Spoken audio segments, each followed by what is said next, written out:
Seatbelts, everybody. Seatbelts. What's the deal, YouTube? It's your girl, Miss Honey. Welcome, welcome, welcome. This is part 3 of Woosah Wednesday. You guys know what this is. This is Greenleaf. This was a really, really good episode of Greenleaf, you guys. This was, let's see, season 2. This is episode 6, and it's called The Royal Family, boo. Okay, and the Greenleaf family is giving me everything other than royalty. Okay, they are truly, truly, truly turning out to be quite a trashy little bunch of people. All right, I'm just gonna put it out there. I'm gonna let y'all know I'm gonna be in my feelings for this episode. I'm gonna go ahead and let y'all know that it's probably gonna be a smidge of cursing. Okay, a smidge to a cup full. Okay, cup full to a bowl full. Just, I mean, right around in that area. Yeah. All right, I'm just gonna put it out there and let y'all know. Okay, before we get going good with the cussing and the fussing and the carrying on, go ahead and hit that subscribe button down below, all right? And give me a thumbs up, okay? And also, let me know what y'all thought about this episode, okay? It was a little off the charts, right? Okay, let's do it. Okay, first things first, we're going to talk about Grace. Grace is talking to Sophia. Sophia wants to go to college, okay? She wants to go to college right around in that area, okay? Let me see, what college was she wanted to go to? She wants to go to Rhodes College. You know, it's supposed to be a beautiful campus and all of this good stuff. And we found out a little bit later on, one of the reasons why Sophia wants to go to Rhodes is because Roberto, you know, she met him in prayer group. Lives right next door to Rhodes, and his mama is like dean of admissions or something like that. We also find out that Grace is looking for a car for Sophia, and she meets Nash in the car dealership, and they have this little conversation about sales and how it's, you know, it seems unseemly to be in sales, and the Bible talks about work, and she says work sweat of the brows, a different kind of work than sales. And Nash says to her, you know what, you should preach this, you should write a sermon about this. And she's just like, I don't know, you know. And she goes on. She then invites him out to Sophia's birthday party, which Lady Mae has insisted on throwing for Sophia. And you know, she wants him to come out. He's like, are you sure? Meet the family, meet the parentals. And she's like, yeah, sure, come, please, you know. And, you know, he says, okay, great, fine, I'll do that. Then we see, let's see here, Grace. Bishop comes into Grace's office, and, you know, I have said it. I said it a couple of episodes. Grace is in a particular place, all right? Everybody gets to that place in their faith where they're just like, they're just not sure. It's not that they doubt God. It's just that they're not really sure if what they're doing is what they should be doing. And that's all. That's where Grace is right now. All right. Bishop comes in, and he is 38 degrees hot about the fact that this couple that was supposed to get married last week didn't get married, and why. All right. And you know, it's always one of these things where somebody told him and Lady Mae, I spoke to Althea Jenkins. And, okay,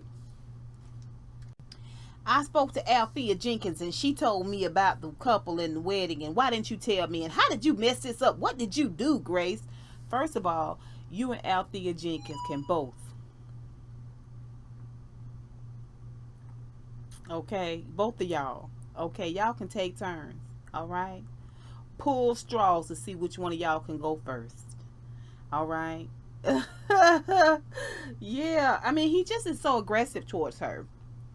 And, you know, it comes across to me as this brainwashing, this bullying to make her feel bad, to make her feel sad. She ends up apologizing. Oh, I'm sorry, Daddy. Why would I apologize for somebody else being complete and utter idiots? Why would I do that? That's just dumb. Not dumb, but you know, it's just pitiful. It's so pitiful.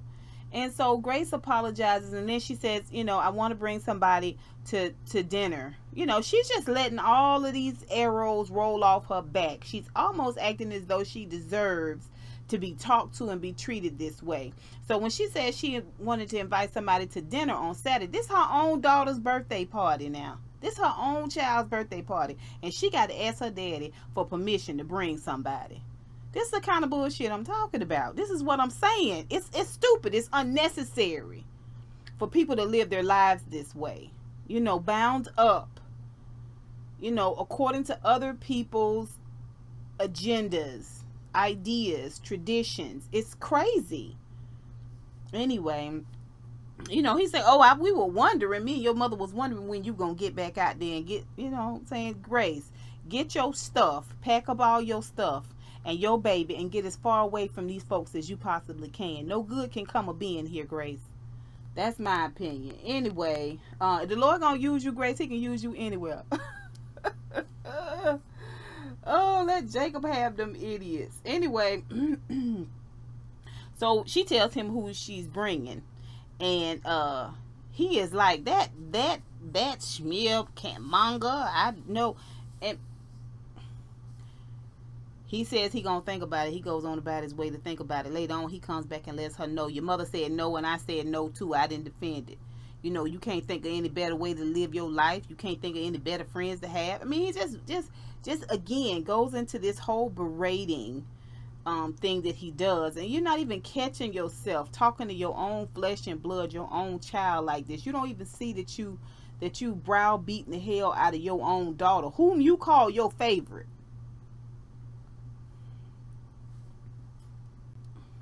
Yeah. You know, do you even think that Nash is in God's plan for you? How would you know what God wanted? Murderer, adulterer, liar. Anyway, later on, Grace calls Nash and breaks the news to him that he cannot come to her daughter's birthday party. And he's just like, you know what? Why don't we just be friends? It wasn't that abrupt, but he was just like, you a pastor, and I'm not trying to go nowhere near anybody's church. All right, I'm not.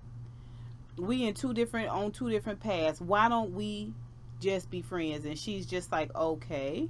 And she's hurt. She's crying. He said, I'll call you in a couple of days. That's the part that hurts you the most. When you realize they are not kidding. They are dead serious. This is a breakup. I still partly think all of this is part of Nash's plan, and I feel like Nash is up to something a little bit more. But Grace is hurt nonetheless. And there's that. Okay, so let's talk about Carissa and Jacob. The scene with Carissa and Jacob opens with Zora coming to ask permission to have her boyfriend ban lifted. She wants to invite Isaiah to Sophia's birthday party. And of course, Carissa is against it. Carissa is against any happiness and joy in life and love and living. She is completely against happiness, period. And Jacob concedes, and Carissa goes through this whole spiel about, first of all, she uses this term reprobate, which anyway, and then she tells Zora that her dad was a reprobate too until she came along and saved him, and they're two peas in a pod, meaning Zora and Jacob. They're just alike. And I was like, girl, if you are the representation of all things holy, Miss Carissa, I'll pass. Thank you very much. Then we see where Jacob goes into Skank's office, and Skanks is in there, and he's rehearsing a scripture. He's trying to learn the book of Hebrews. And Jacob comes in, and Jacob is real slick with it. He wants to know who is Bass Reeves. And so Skanks is like, oh, how'd you hear about that name? He was like, yeah, I'm going through the books looking for our biggest donors, and I'm just trying to figure out who I can target in terms of donations for the church.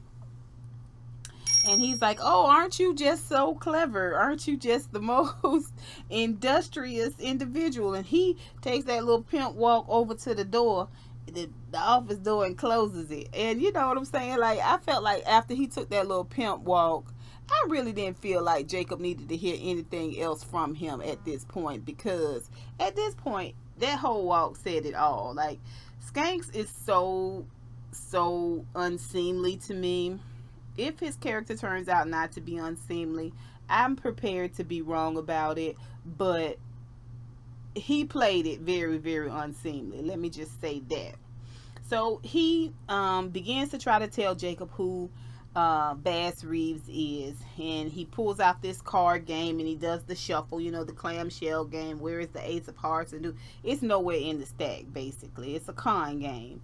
And he was saying how when his daddy died, he had to figure out a way to take care of his mama. His mama worked at the Waffle House. I was like, that's what you need to do. Go find his mama at the Waffle House, Jacob, and get the real truth of the matter. But okay, he watched this guy Bass Reeves. He watched him and watched him and watched him and watched him and watched him on the street corner. He ran this game and he learned. He got his own crate and learned his own hustle.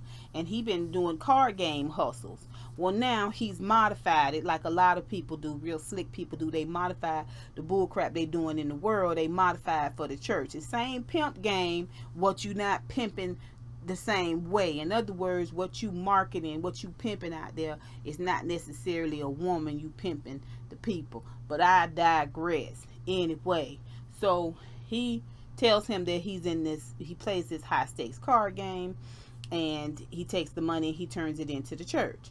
And so Jacob is like, are you cheating? He's like, cheating? No, that's how you get shot. He said, no, I'm just really, really good at cards. Okay. All right, Skanks. You're really, really good at cards, so why would you lead in with the fact that you used to hoodwink people for money? I digress.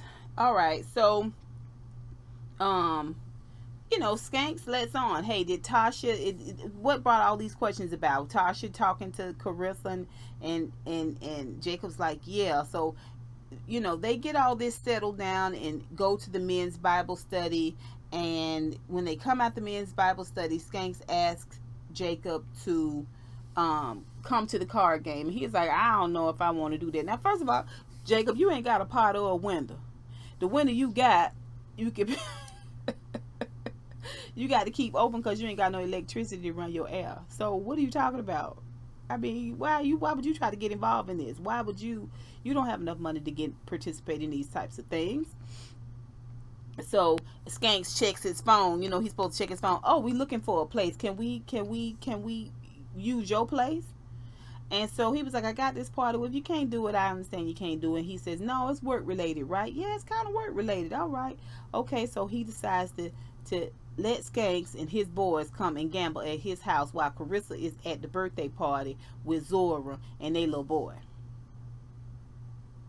It's going to work out real good. It's going to work out real good, Jacob. This going to go great.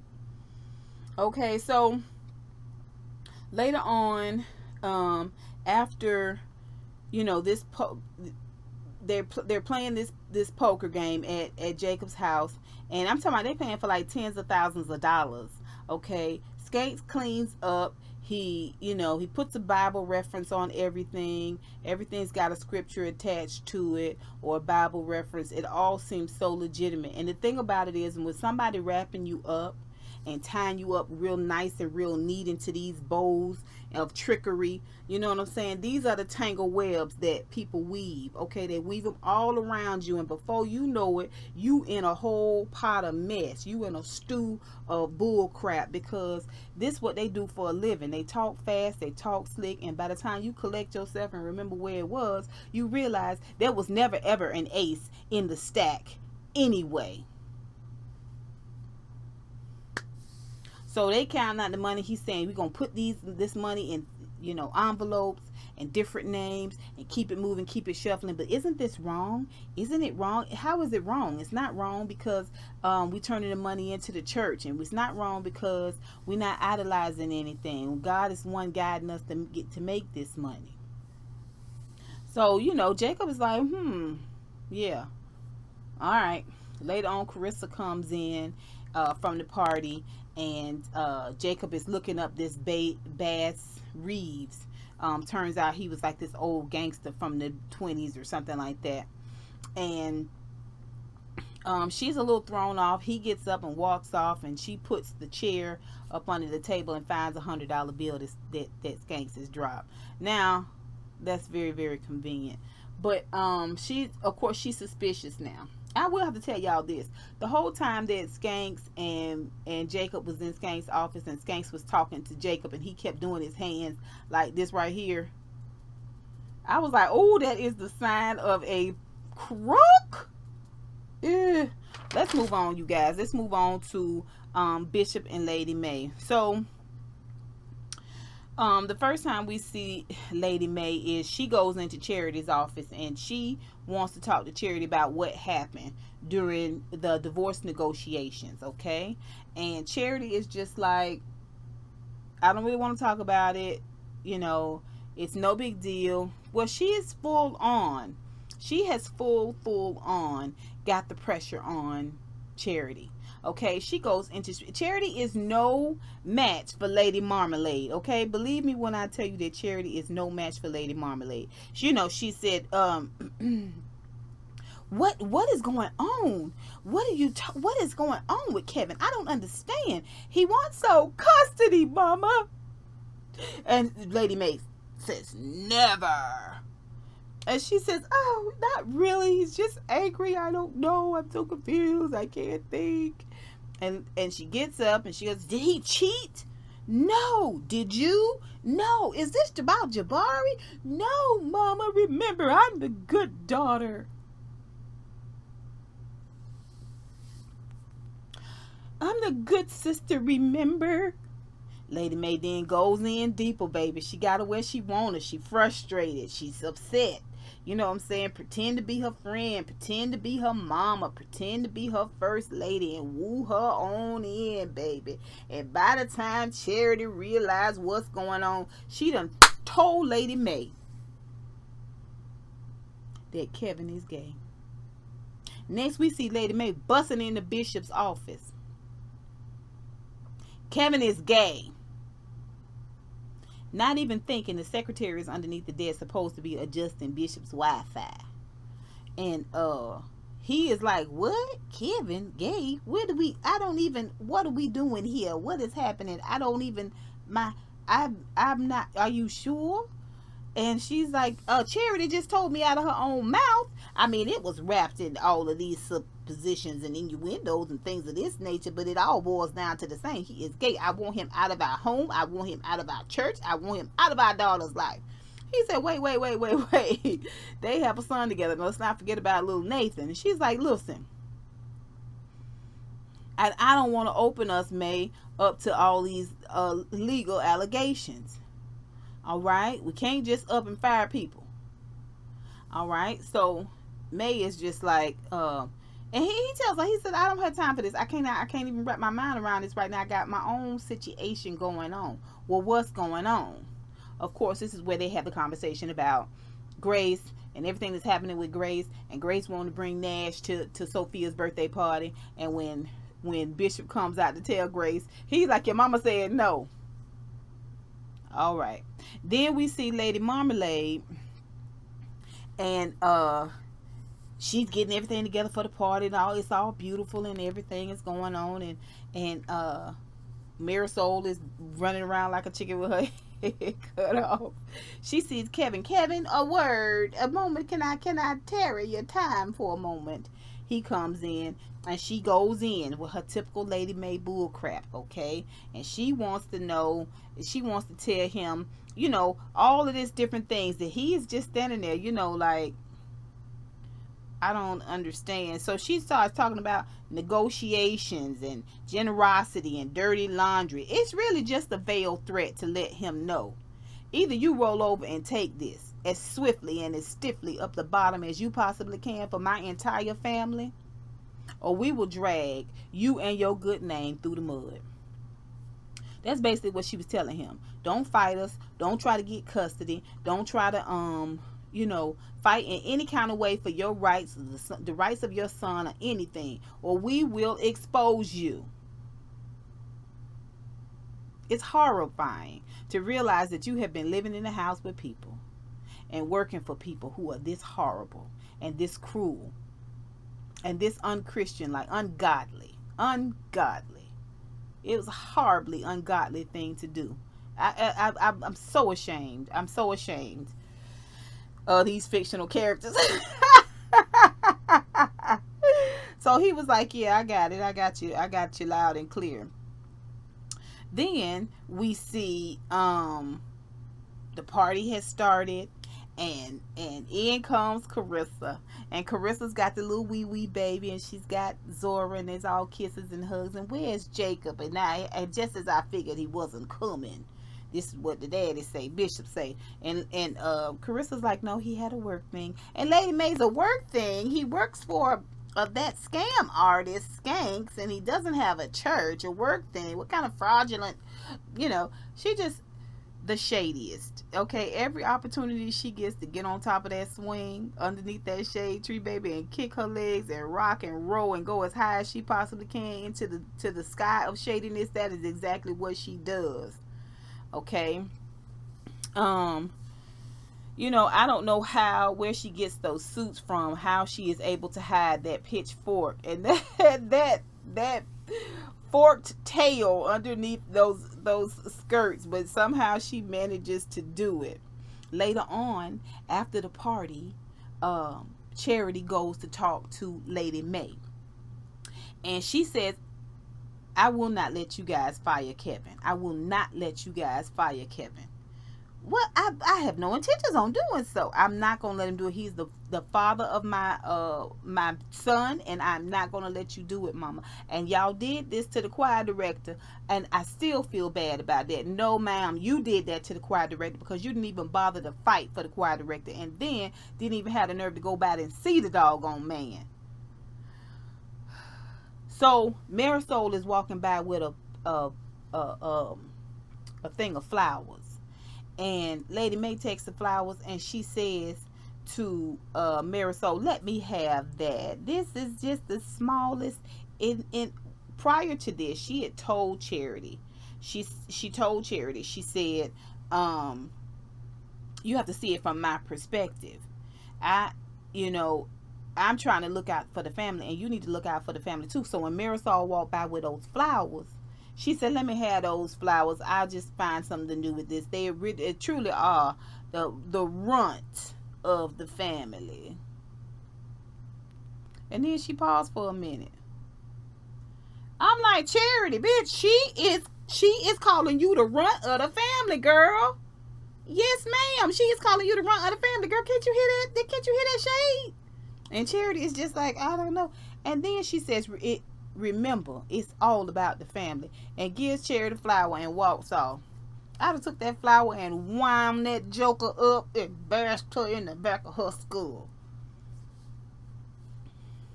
I wouldn't do that to my mama, but I do it to Charity's mama. So, Bishop they have given Sophia a little study Bible. So he's writing an inscription in the study Bible. All of them love to recite scripture. And this is the scripture he's supposed to be writing as Grace is coming in. And Grace is like, why would you get her a study Bible? She wasn't saying it, like in an argumentative way, but why would you give her a study Bible? You gave me one, but you didn't give Faith one, you didn't give Jacob one, you haven't given Charity one. I don't want her to go into this line of work. I don't want her to do that. I want her to explore all her options before she decides that this is the one and only thing that she wants to do. And he is just like, just because you don't love the Lord no more don't mean she won't love the Lord. And I gave her the book because she wants to teach the little saints. She came in there to tell me that. And Grace is like, oh, she didn't tell me that. And he was like, well, maybe there's a reason why she didn't tell you that. And he just goes on into this thing. He says, well, what's it going to take to bring you back into the fold? Which to me are words of panic. Bring me back into the fold. I don't know. It just kind of sounds a little bit like maybe I'm being brainwashed, but I digress. And she says, put Mac in jail. He said, vengeance is mine, said the Lord. And if you try to take the will from God on this, you're going to find yourself ending up in a ditch. It was not what she needed to hear. He gonna give her a little kiss on the forehead, and she broke down crying. He walked on out past her. They treat their kids horribly. Their kids are just whipping whipping post. I mean, I don't know. I don't know how I'm gonna do it with this show. I just don't know. Let's knock out Sophia and Zora real quick. We already know Sophia wants to go to this college and she likes Roberto. Let's talk about Zora. Zora and Sophia are together. And what Sophia is finding is that Zora is more and more and more and more absorbed into Isaiah. What he wants, what he drinks, all his activities, she's at them the whole nine. And she's barely ever get to see Zora anymore. And after the birthday party, and after they get into Sophia's new birthday car, and they all, Roberto and Sophia and Isaiah and Zora, supposed to go bowling, go for a little drive and go bowling, be home by 11. This is what Carissa said. Well, Zora decides that she don't want to go bowling. So when they get to the bowling, and her and Isaiah want to go to the row, which I guess is like a little teen club, and we can get beer. I can get you a birthday beer. And Sophia, as y'all know, she walked with the angels right now. She is saved and sanctified. So she's like, I don't think so. No. What is going on here? Can't you spend one day with me? I don't understand. Don't do this, Zora. You want to do everything he wants to do. You breathe the air out that comes out of his nostrils. Okay, I don't understand, Sophia. What about me, Zora? What about me? And Isaiah in the background, like, can we wrap this Lifetime story up, please? And she's just like, you know what? The fact that you would even mention this, Sophia, is just not cool. And she walks off with Isaiah, leaving Roberto, and Sophia standing there. So, like I said, Grace and Sophia, and Faith and Zora. Watch what I tell you. Watch what I tell you. Now let's get down to the meat and potatoes of this thing. Let's talk about Charity and Kevin. We see Charity and Kevin. They down at the church. Mistake number one. Okay, and they have a mediator there, which I guess is a Christian mediator, to help mediate what's going on between Kevin and his lawyer and Charity and Aaron, which is the church's lawyer. Mistake number two. All right, so they got finances, check. The debts you came into this and accrued during this marriage, you take with you, Kevin. Same thing for you, Charity. Cool, check. Custody. She's like, y'all both want to have joint custody. It's going great. Yes, check. Charity says, really quickly, I want to make some adjustments, a little flexibility, because I'm going to be going back and forth to Tennessee. Well, of course, Kevin takes this as her going to see Jabari, mess around with Jabari. And he's like, so you can see Jabari? She's like, no, Kevin, that's not it. Well, what, he storms out, walks out. And the media tried to settle Kevin down, but Kevin was like, I got this, boo. And the lady's like, oh. And so Kevin storms out. And Charity runs after, Kevin, please. And Kevin is just like, you know what? Let me put my jacket on and get the hell on up out of here before I set this mother sucker on fire. All right? And she's just like, oh. And so Aaron says, is there anything I need to know about Kevin? Is there anything that I need to know about Kevin? Because your mom wants me to handle this. And mistake number 3 or 4, one of them. All right? You got your mama and your daddy all up in this mess. Your mama and daddy handling the divorce for you. Okay? Everybody all up in y'all business. Y'all at the church with a mediator talking about y'all marriage and divorcing it, dissolving it, and all of this stuff. Why would you be doing this, Chair? It's so dumb. It is dumb on Kevin's part. It's not smart, okay? And it's dumb on Charity's part, because you will never ever be a voice that somebody is paying attention to and respecting, as long as you are taking, and you don't have your own, Charity. So catch that. All right, so later on when Lady Mae goes in, and she doesn't tell Aaron. Later on when Lady Mae goes in and browbeats her real good, she tells. Okay, so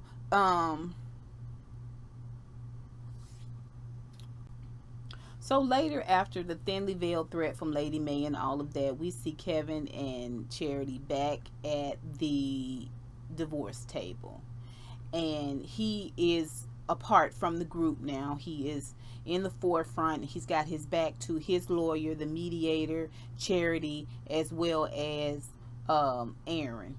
And they're reading off all of these new addendums that Aaron has added to the divorce decree now that settlement, now that he has gotten all the skinny from Lady Mae. And what I don't understand is, if there's attorney-client privilege, why would you be discussing what went on with Lady Mae, with them with Lady Mae?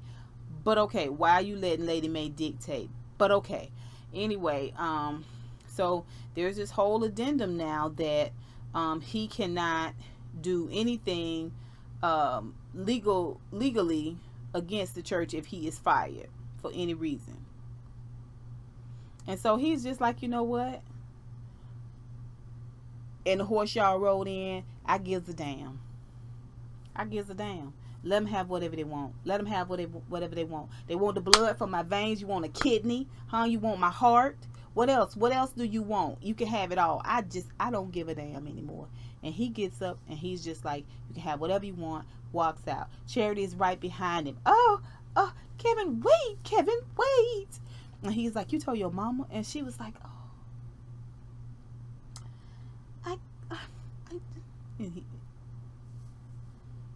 he was just so hurt. She said, I'm sorry. He gives her ring back, puts it in her hand, and he tells her, you win. And I got emotional on that. I got emotional on that because when this whole Greenleaf thing started, the story started, they were supposed to be friends. They were good friends. You don't see any other friends that Charity have, right? Do you see any other friends that Kevin have? No, they was their own friends. And for her to have, instead of going and talking to Kevin, because Aaron asked her when Kevin stormed out the first time, did you tell him that you're gonna be going to do music, that you're gonna be writing now? And she said, no, I didn't tell him. Y'all live in the same house and you're not talking to anything like him about anything. This man, you told this man to tell you and you wouldn't judge him. And not only have you taken his ended the marriage without even trying, but you also have ended the friendship. You trying to take his son. You letting your family ramrod over this guy. That's not right, Charity. It's not right. And that little spiel she tried to have with Lady Mae about the situation, that is just water off a duck's back. Nobody believes that Charity has a voice. Nobody believes that Charity is strong enough or smart enough or has the wherewithal or unselfish enough to fight, really, really fight for what she knows is right. We already know that. We saw that with the choir director, right? Okay, so I was super, super disappointed with Charity during this whole episode. And it broke my heart to see how they treated Kevin. It really, really did. So later on, when they're in the bathroom getting ready for the party, he puts his jacket on. She's like, oh, that's a nice color on you. And he said, you know what, Charity? Stay the fuck out of my business. He didn't say fuck, but you know what I mean. Stay out of my business. Okay? And she was just like, oh, okay, so he run around the party drinking, and Aaron keep trying to ease up on him and talk to him, and Kevin is so distraught about his friendship and his marriage. He don't even, first of all, he don't really have like a good gaydar because he's never really acted, I guess, on these feelings, these urges, which is another thing that I don't think Charity told anybody either. All right, she just let it fly. You know what I'm saying? Like, now he's wearing this gay badge, and he himself has not identified himself as one thing or another. So nobody can say yet, right? Okay. So he don't really notice that every time he turn around, Aaron is like right there. It's like, if you need to talk, it's like, could you back up, dude? What is you doing here? And Grace walks up and asks them to go and put the bow on Sophia's car and bring it around front, the birthday car, right? So I thought for sure they was gonna kiss when they was inside the car. But Kevin really, really is broken and hurt and wounded and scarred, and that's what his mind is on. His mind is on what his next steps are gonna be. His mind is not really in this place where he's looking at this dude like a prospect or love interest. But I promise you, he is on Aaron's radar real tough right now, okay? So, Aaron tells him, you know, if you ever need to talk anything at all, I'm here for you. And Kevin is like, thanks. You know, but like I said, he's in this real southern place. And that really is it for Greenleaf, you guys. Next week is gonna be that much more exciting. I think we're gonna get to see Mac, and everything is gonna kind of try to come to a head a little bit. Um, but what do you guys think about this whole Kevin and Charity situation? I'm so pissed off at the fact that she told her mom and she did not have the wherewithal. Like, I think Kevin is Charity's friend. I think Charity is too selfish to be there for anybody but herself. And at the end of the day, I can see Kevin having custody of his child on down the line, because he's a different kind of spirit than she is. Point blank, period. What y'all think about Grace, you guys? I want Grace to speak up. I want Grace to speak out. I want Grace to continue forging ahead. And I really feel like if Mavis was in town, that would keep those fires stoked under Grace. You know what I'm saying? And keep her really, really, truly charged up and confident. All right. What did you guys think about Bishop Skanks and this whole car hustle, y'all? Ain't that a trip? All right, guys. Remember to comment. Remember to give me a thumbs up. And please hit that subscribe button down below. Until next time, honeybees.